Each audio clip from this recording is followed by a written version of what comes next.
Hello friends, আজ আমি রান্না করতেছি পায়েস। তো ভাবলাম পায়েস রেসিপিটা আপনাদের সাথে শেয়ার করি। এভাবে পায়েস রান্না করলে অনেক মজা হয় খাইতে। তো আপনারা সহজেই এভাবে পায়েস তৈরি করে নিতে পারেন। এখানে আমি 2 লিটার গরুর দুধ দিয়েছি, তার সাথে এই যে 1 কাপ মতন গুঁড়া দুধ দিয়ে দিব। যে এরকম ছোট 1 বাটি চাল, আপনারা চাইলে 1 কাপ চাল নিতে পারেন। এটা পোলাও চাল আমি সারা রাত ভিজিয়ে রেখেছিলাম।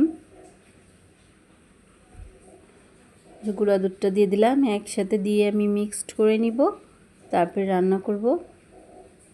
ভিতরে আমি এলাচ আর দারুচিনি দিয়ে দিছি, আর কিছুটা পরিমাণ চিনি দিয়ে দিলাম। আমার বাসায় চিনি অনেকে পছন্দ করে না, এজন্য আমি কম করে চিনিটা দিয়েছি। আর একটু লবণ দিয়ে দিলাম, আর 2টা এলাচ গুঁড়া করে দিলাম।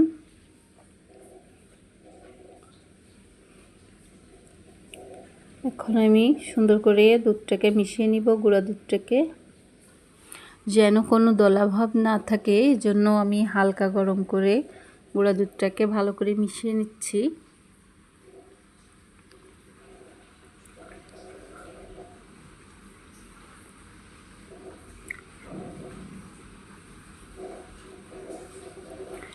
এলাচ দিলে পায়েসের ফ্লেভারটা সুন্দর আসে, এজন্য আমি এলাচ দিয়েছি। মাঝে মাঝেই নাড়িয়ে নিতে হবে, কারণ না নাড়িয়ে নিলে চাউলগুলা লেগে যেতে পারে। এজন্য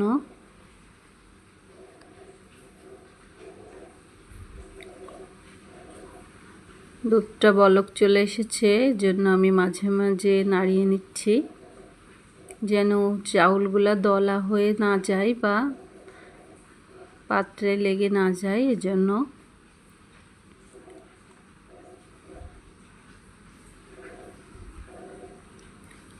এখানে আপনারা পোলাও চালের বদলে আতপ চালটাও ব্যবহার করতে পারেন।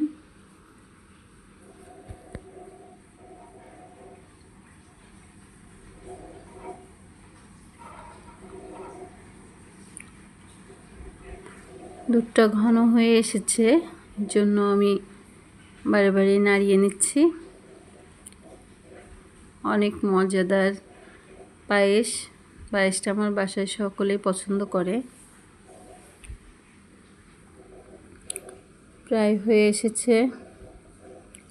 বাচ্চারা অনেক সময় দুধ খাইতে পছন্দ করে না, আপনারা এভাবে পায়েস রান্না করে বাচ্চাদের দিতে পারেন।